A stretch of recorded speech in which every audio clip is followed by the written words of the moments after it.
Victoria never believed in fairy tales. Her life was simple, mundane, filled with studies, work, and household chores. She turned 18, but she knew nothing about the world beyond her small town. Everything changed on one hot summer day. Victoria, tired of the heat, decided to take a walk in the park. She walked along the path, contemplating life, when suddenly she heard a quiet whisper. Victoria, a voice echoed from afar, seemingly out of nowhere. Victoria stopped and listened. There was no one around. Victoria, the voice repeated, closer this time. Victoria looked around and saw an old locket lying on the grass in front of her. It was made of dark metal, with a carved pattern of lavender. Victoria picked up the locket and felt warmth pulsating from it. She didn't know what to do with it, but felt an irresistible urge towards it. Take me, the locket whispered. Victoria put the locket around her neck and suddenly felt dizzy. The world around her spun, and she lost consciousness. Victoria woke up lying on the grass. She looked around and saw that she was in an endless lavender field. The air was filled with the sweet scent of flowers, and the sky shone with a rich blue color. Victoria didn't know where she was. She tried to get up, but her legs wouldn't obey her. Y Victoria y a familiar boy se cod. Victoria turned around and saw a boy in front of her. He was dressed in white, and his hair shone gold in the sun. Where am I? Victoria asked, surprised and frightened. You're in the Lavender Kingdom, the boy replied. I'm Eric, its prince. Victoria couldn't believe her ears. Had she entered a fairy tale? Eric told Victoria that the locket she found was the key to the Lavender Kingdom. Her great-grandmother, the princess of this kingdom, had escaped to Earth to live with her beloved. The locket is your great-grandmother's legacy, Eric said. She passed it on to you so you could return home. Victoria couldn't believe what she was hearing. It all felt like a dream. But I don't belong to this world, she muttered. I'm from Earth. You are a part of this world, Eric said. The blood of a princess runs through your veins. Victoria didn't know what to do. She wanted to go back home, but she also felt a connection to this strange and beautiful place. Eric took Victoria to the castle, where the king and queen of the Lavender Kingdom lived. The king and queen were overjoyed to see their granddaughter, whom they had long awaited. You look so much like your great-grandmother, the queen said, embracing Victoria. We have been waiting for you for so long. Victoria spent the next few days getting to know the Lavender Kingdom. Days flowed into weeks, and Victoria gradually adjusted to life in the Lavender Kingdom. Eric became her constant companion, showing her every corner of the kingdom. She learned to ride a snow-white unicorn, which the king had gifted her. One day, while strolling through the lavender field, Victoria plucked a stem of the flower. She brought the lavender to her face and inhaled its scent. Suddenly, she felt an unusual surge of warmth spreading from her hands throughout her body. Surprised, she held her hands over the remaining stem of lavender in her hand. Closing her eyes, she focused on the sensation of warmth. When she opened her eyes, the slightly withered lavender stem had blossomed with renewed vigor. Eric, who had been watching her, was amazed. You possess the magic of lavender, he exclaimed enthusiastically. It's your great-grandmother's legacy. Victoria couldn't believe her ears. Was she a witch? She tried again, concentrating on a wilted lavender bush nearby. To her great astonishment, the bush straightened its dry stems and soon bloomed with lush purple flowers. Eric explained that lavender magic was a powerful force that allowed one to heal, soothe, and even control plants. He offered to teach her to control her abilities. The following days became a time of learning for Victoria. Under Eric's guidance and the court mage, a wise old man named Aloys, she mastered lavender magic. She learned not only to heal plants but also to heal minor wounds, calm animals, and even influence the weather.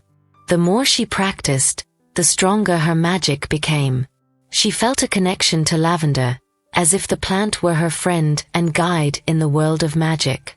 At the same time, with each passing day of learning, a longing for home grew in Victoria's heart. Her thoughts returned to her father, to her life on earth.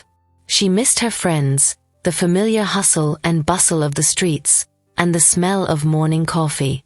One evening, sitting on her balcony overlooking the lavender field, Victoria confessed her feelings to Eric.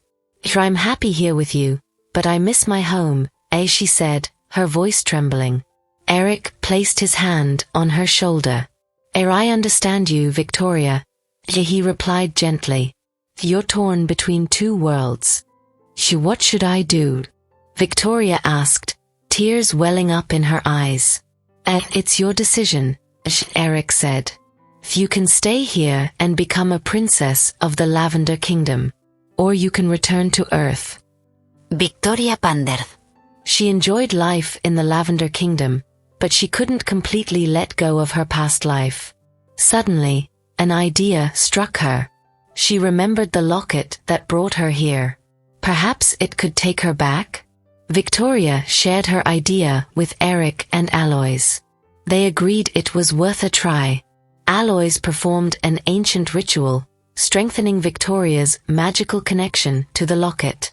During the ritual, Victoria tightly closed her eyes and imagined her room, the scent of her father's books, the sunlight streaming onto her desk.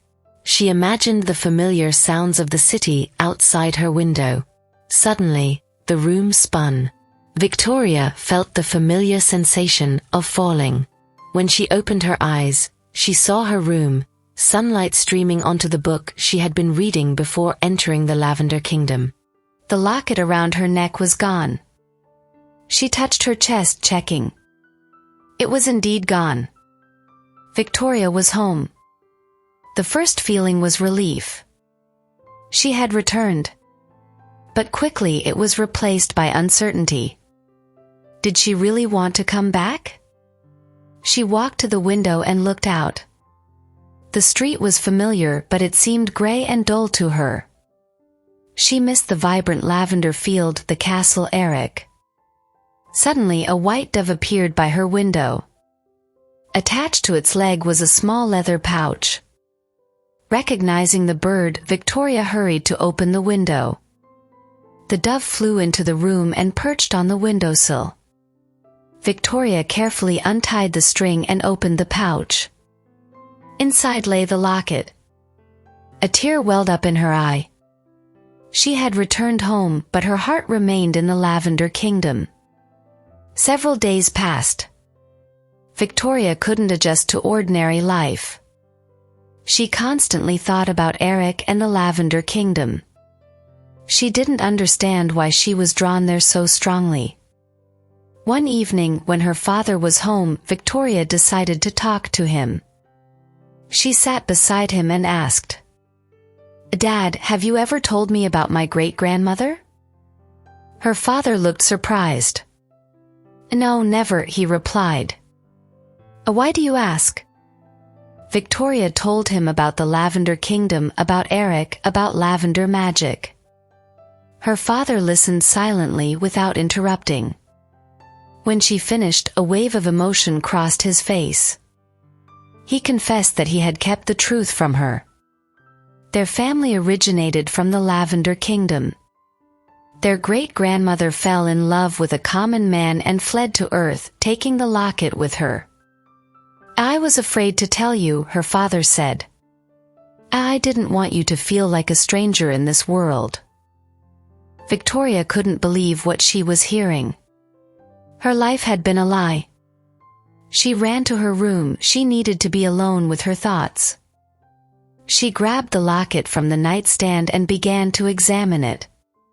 Suddenly, a soft light emanated from the locket. Victoria closed her eyes and saw Eric before her. "Victoria," he spoke with a concerned voice. "Are you okay?" Tears welled up in her eyes. I'm home, she whispered. But I miss you. I miss you too, Eric replied. The conversation with her father turned Victoria's world upside down. She realized that she had always felt a connection to something bigger than her life in the small town. Now she understood why she was so strongly drawn to the Lavender Kingdom. Tears streamed down her cheeks as she looked at Eric through the locket. She longed to be with him, to feel the warmth of his hand in hers, to smell the lavender that always surrounded him. Eric, she whispered, what should I do? The choice is yours, Victoria, Eric replied. You can stay on Earth and live a normal life. Or you can return to the Lavender Kingdom and become a princess. Victoria knew that returning to the Lavender Kingdom would mean giving up her father, her life on Earth. She didn't know if she would ever see him again. But the thought of living without Eric, without lavender magic, without that sense of belonging, was unbearable too.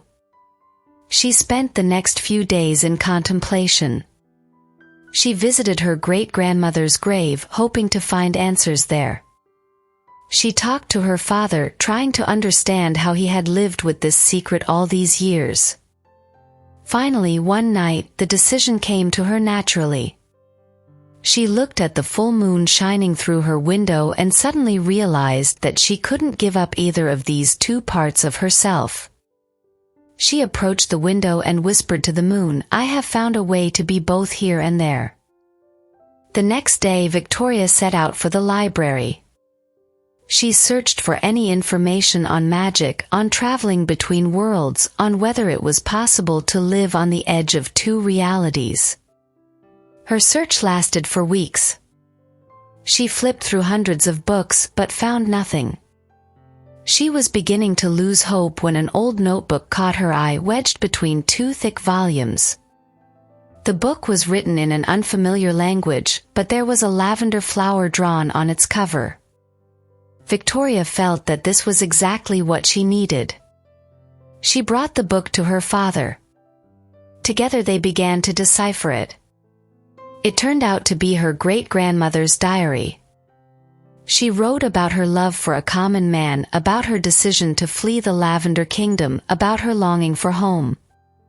But most importantly, the diary contained a record of a secret ritual that allowed traveling between worlds using the locket and a certain plant that grew only on the border of two realities.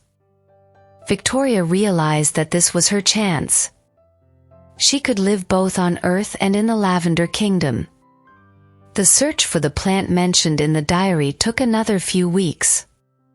Finally, they found it, a remarkable flower with purple petals and a silvery stem growing in an abandoned graveyard on the outskirts of town.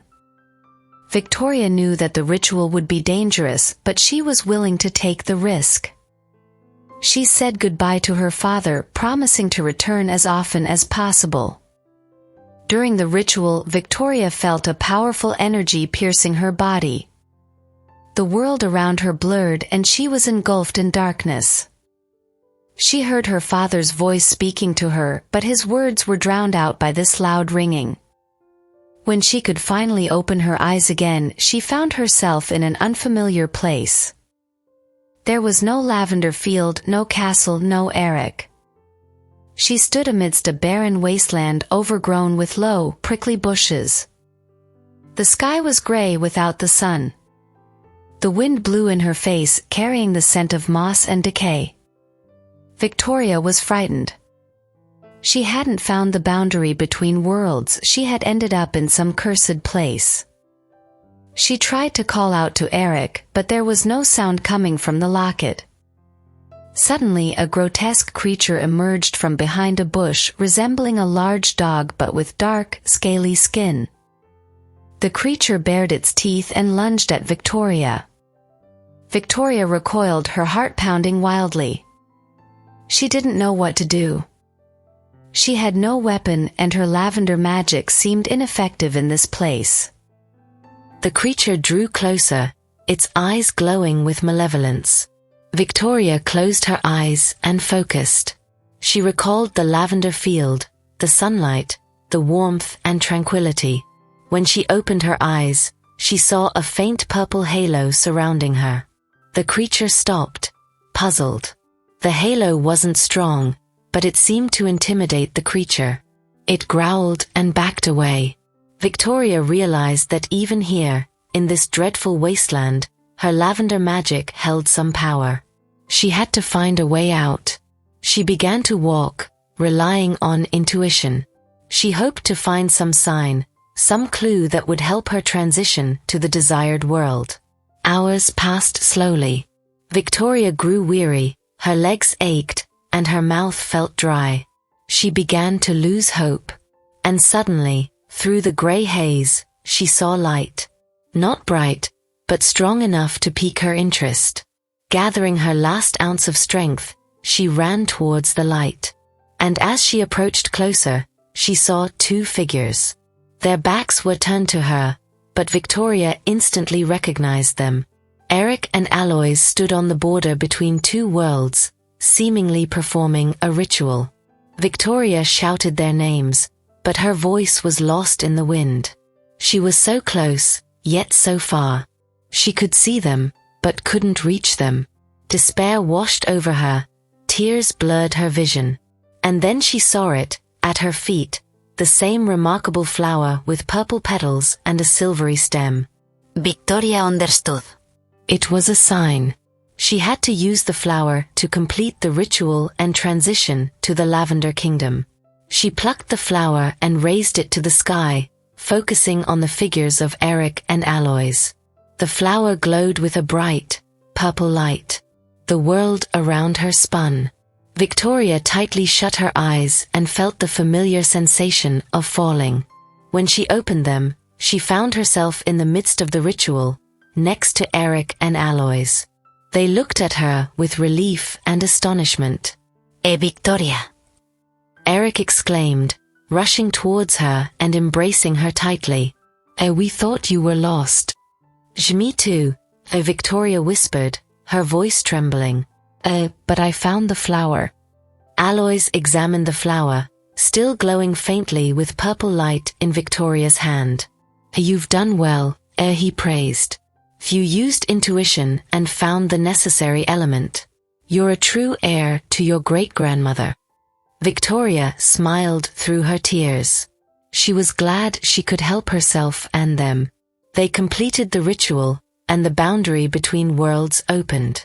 Before them stretched a lavender field bathed in warm sunlight.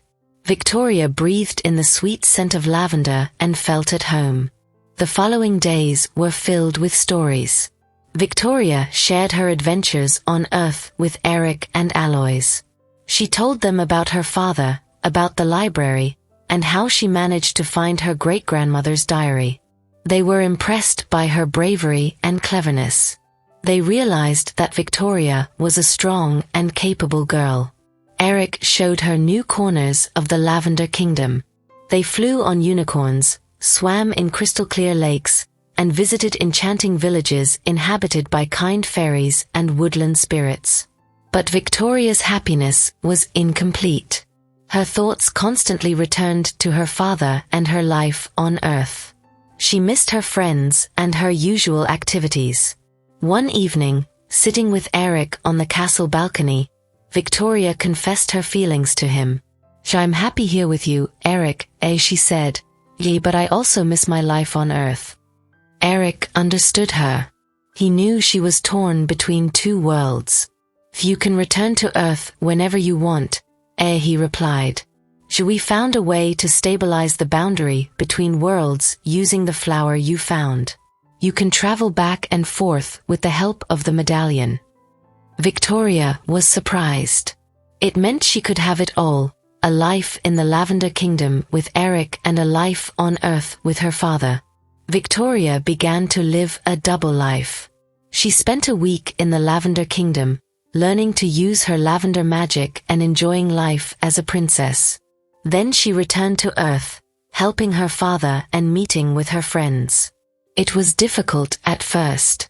She had to get used to the constant transitions between worlds. But over time, she adapted. Her magical abilities grew stronger every day. She learned not only to heal plants and animals, but also to calm people, relieve pain, and even influence the weather.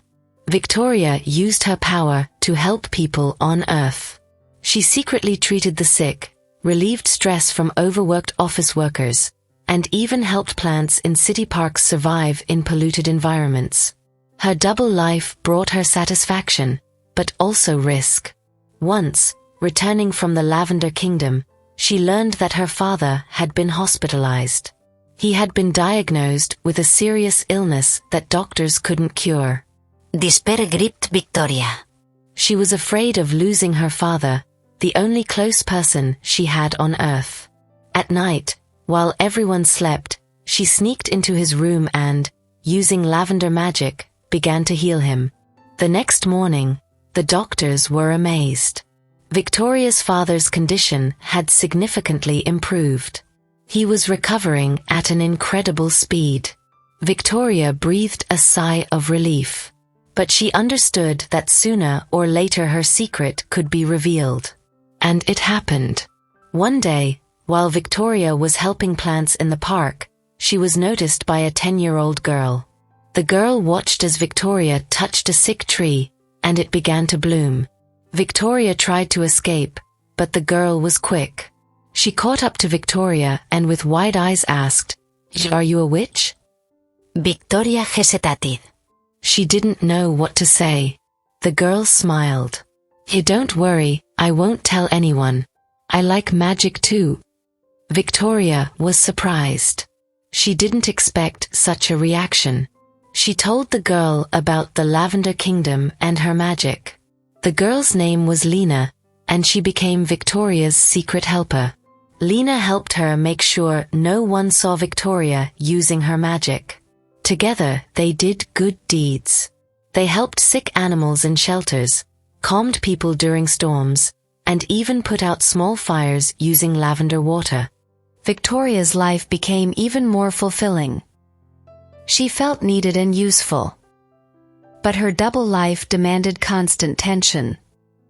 Once, returning from the Lavender Kingdom, she found her father examining her medallion. "Victoria," he said seriously, "there's something I need to tell you." He confessed that he had long suspected her secret. He told her that his mother and therefore Victoria's great-grandmother also had lavender magic. He explained that he had kept the truth from Victoria to protect her. He feared that she might be exploited or endangered if her abilities became known. Victoria understood his concern. But she also understood that she could no longer live a lie. She told her father about the Lavender Kingdom, about Eric, and about how she used her magic to help people. Her father was impressed by her story. He was proud of his daughter and her bravery. He promised her support and understanding. Some people in the town began spreading rumors about the witch girl. At first it was innocent gossip, but over time it became more serious. People started demanding evidence, and some even accused Victoria of being a fraud or insane. Victoria found herself in a difficult situation. She didn't want her magic to be used against her, but she also couldn't leave people in the dark. One day, when a crowd gathered outside her house demanding to see her magic, Victoria realized she needed to act. She stepped onto the balcony and raised her hands. "People of the town," she shouted. "I know you've heard rumors. And it's true that I possess a special power."